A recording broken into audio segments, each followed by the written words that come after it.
ब्राह्मण क्षेत्रीय इतिहासकारहरूले राजा यलम्बरलाई नेपालको पहिलो राष्ट्र निर्माता राजाको रूपमा स्वीकार गरेनन्, इतिहास लेखेनन्। परिणामस्वरूप आज यो किराँत प्रदेशमा कोशी प्रदेश भन्छन्, म यसलाई किराँत प्रदेश, किराँत प्रान्त भन्छु। मेरा बाउदेखि सबैले यो किराँत भन्दै आएको हो। काठमाडौँमा राजा यलम्बरलाई नेपालको राज्य प्रणाली र राज्य व्यवस्था निर्माता राजाको रूपमा राख्नु आवश्यक छ। त्योभन्दा पछाडि मानदेवले नेपालको पहिलो बृहत्तर एकीकरण गरे, त्यसकारण उनलाई मानदेवलाई नेपालको पहिलो एकीकरणकर्ता राजाको रूपमा मान्नु आवश्यक छ। राजा यलम्बर नेपालका राष्ट्र निर्माता मध्येका एकजना राजा हुन्। नेपालको राज्य प्रणाली गठन गरेर न्याय प्रणाली, कृषि प्रणाली, कर प्रणाली उनले निर्माण गरे।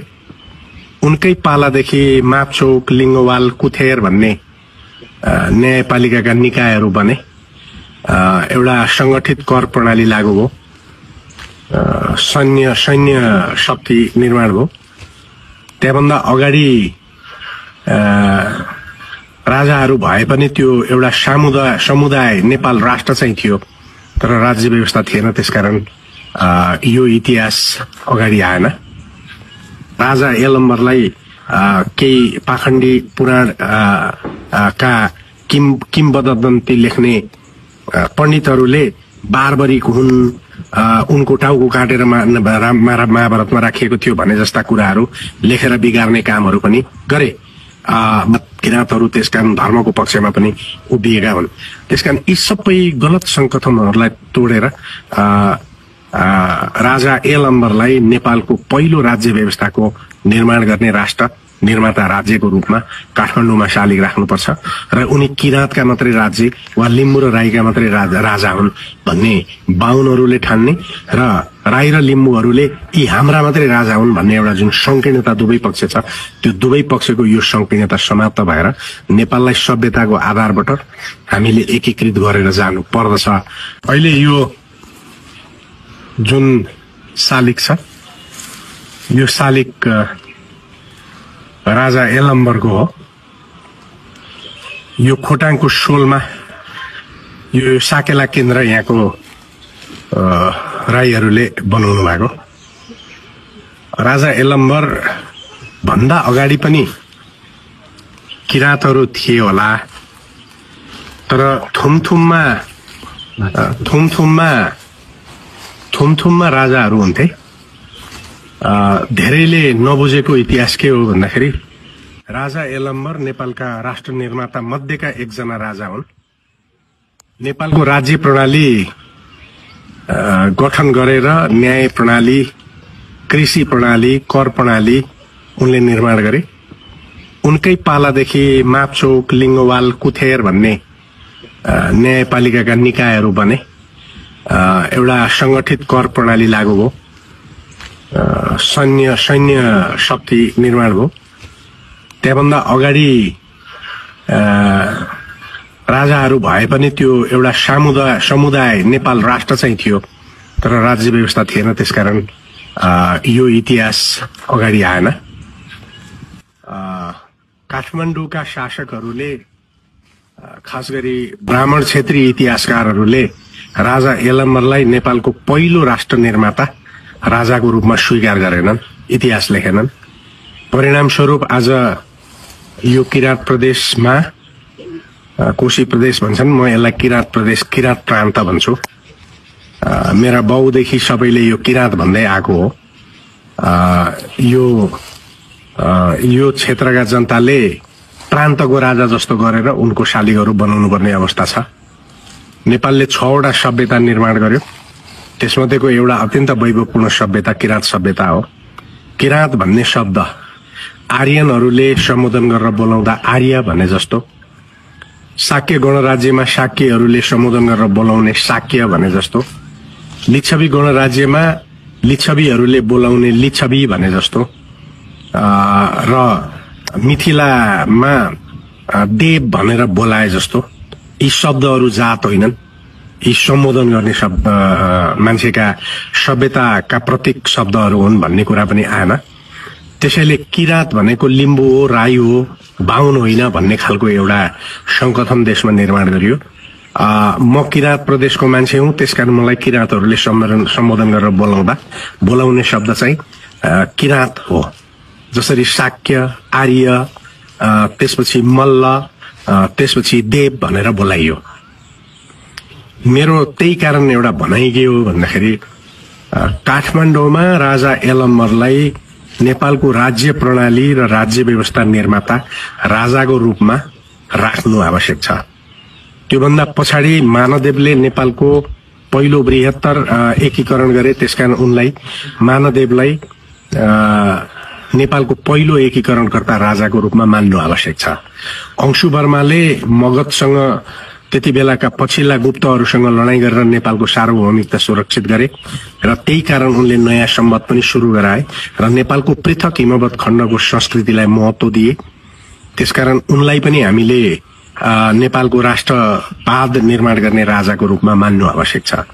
त्यसैगरी राजा नरेन्द्रदेवले भारत र चीनसँगको दौत्य सम्बन्धलाई फरक तरिकाले निर्माण गरे र नेपालको आर्थिक समृद्धि गरे। त्यसपछि भोटमा हाम्रो चाँदी र सुनको सिक्काहरू चल्न थाल्यो र नेपालमा इरानदेखिका व्यापारीहरू आएर लासामा व्यापार गर्ने र उनीहरूको यलम्बरले निर्माण गरेको जुन न्याय प्रणाली थियो त्यो न्याय प्रणाली अनुसार चाहिँ उनीहरूले काठमाडौँमा उनीहरूका बीचका इरानीहरू, अफगानीहरू, इन्डियनहरू, तिब्बतीहरू, चिनियाहरूको बीचमा परेका मुद्दाहरू पनि नेपालले त्यति बेला मध्यस्थता गर्ने गर्दथ्यो। यो प्रणालीको इतिहास पनि हाम्रो लुकेर रह्यो। त्यसपछि गयासुद्दिनले सिमरौनगढ, त्यति बेलाको तिरहुत राज्य, सिमरौनगढ राजधानी थियो, गयासुद्दिनले आक्रमण गर्यो र गयासुद्दिनको आक्रमणसँग डटेर लड्ने राजा हरसिंहदेवले सिमरौनगढबाट भाग्नुपर्ने स्थिति आयो। सिमरौनगढ जलाएर ध्वस्त बनायो मुगल सम्राट गयासुद्दिनले। तर उनी नेपालतिर पसे, नेपाल प्रवेश गरे र उनले के भन्दाखेरि नेपाल जोगाए। त्यसकारण उनको इतिहास पनि, उनको शालिग पनि राख्नुपर्छ। र त्यसपछि पृथ्वीनारायण शाहले विघटित नेपाल, विभाजित नेपाललाई पछि उनले यो पुनर्एकीकरण गर्दै पृथ्वीनारायण शाह आधुनिक नेपालका निर्माता हुन्।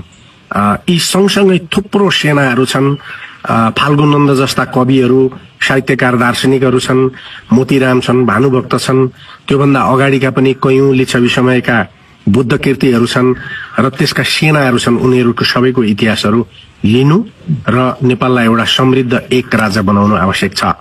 त्यसकारण हामीले यही सभ्यताको प्रवर्धन गर्नुपर्छ। तर त्यही सभ्यताको प्रवर्धन नगरेको कारणले किराँत क्षेत्रका मान्छेहरूले, मगराज क्षेत्रका मान्छेहरूले जातीयताको कुरा उठाउनु परेको आजको अवस्था हो। नेपालका राजनैतिक पार्टीहरूको सबैभन्दा ठूलो असफलता यो हो। उनीहरूले यो बुझ्नु आवश्यक छ र हामी सबै देशका पढे लेखेका शिक्षित मान्छेहरूले यो कुरो बुझ्नु आवश्यक छ। र राजा यलम्बरलाई केही पाखण्डी पुराण का किम्बदन्ती लेख्ने पण्डितहरूले बारबरिक हुन्, उनको टाउको काटेर महाभारतमा राखिएको थियो भने जस्ता कुराहरू लेखेर बिगार्ने कामहरू पनि गरे। मलाई लाग्छ महाभारतमा राजा यलम्बरले पनि पाण्डवहरूको तर्फबाट लडेका हुन् र अर्जुनलाई बाण हान्न सिकाउने, त्यो आँखामा बाण हान्न सिकाउने राजा चाहिँ त्यति बेलाको वंश चाहिँ किराँतहरू नै हो। किराँतहरू त्यसकारण धर्मको पक्षमा पनि उभिएका हुन्। त्यसकारण यी सबै गलत संकथनहरूलाई तोडेर राजा यलम्बरलाई नेपालको पहिलो राज्य व्यवस्थाको निर्माण गर्ने राष्ट्र निर्माता राज्यको रूपमा काठमाडौँमा शालिग राख्नुपर्छ र उनी किराँतका मात्रै राज्य वा लिम्बू र राईका मात्रै राजा हुन् भन्ने बाहुनहरूले ठान्ने र राई र लिम्बूहरूले यी हाम्रा मात्रै राजा हुन् भन्ने एउटा जुन संकीर्णता दुवै पक्ष छ, त्यो दुवै पक्षको यो संकीर्णता समाप्त भएर नेपाललाई सभ्यताको आधारबाट हामीले एकीकृत गरेर जानु पर्दछ भन्ने मैले ठाने हो। त्यसकारण म यहाँ उभिएर यो गरेँ। दौरा सुरुवालको कुरा छ, टोपीको कुरा छ, यो बाणको कुरा छ। त्यति बेलाको लडाईँ तपाईँले हेर्नुहुन्छ कि यो त्यसरी निर्माण गरिएको छ। तर अझै पनि हाम्रा साथीभाइहरूले उनको अनुहार कस्तो थियो, उनी कस्ता लुगा लगाउँथे भन्ने कुरामा अझै गहिरो खोजनीति गर्नुपर्ने आवश्यकता छ। त्यसकारण आज खोटाङ आएको बेला यो सन्दर्भ चाहिँ देखियो र यो शालिग निर्माण गर्ने साथीहरूप्रति धेरै धेरै धन्यवाद छ। उहाँहरूले एउटा विलिन भएको इतिहासलाई उभ्याउनु भयो र हामीले त्यही कारण काठमाडौँमा अब एउटा यस्तो संस्था निर्माण गर्ने भन्ने कुराकानी गरिरहेछौँ जुन संस्थाले यो इतिहासलाई जीवित राख्न संग्रहालयको निर्माण गर्ने भन्ने प्रश्न हामीले उठाइरहेछौँ। र यो ठाउँ चाहिँ सोलमा भन्ने ठाउँ हो। यो उहाँहरूले बनाउनु भएको सानो कार्यालय हो।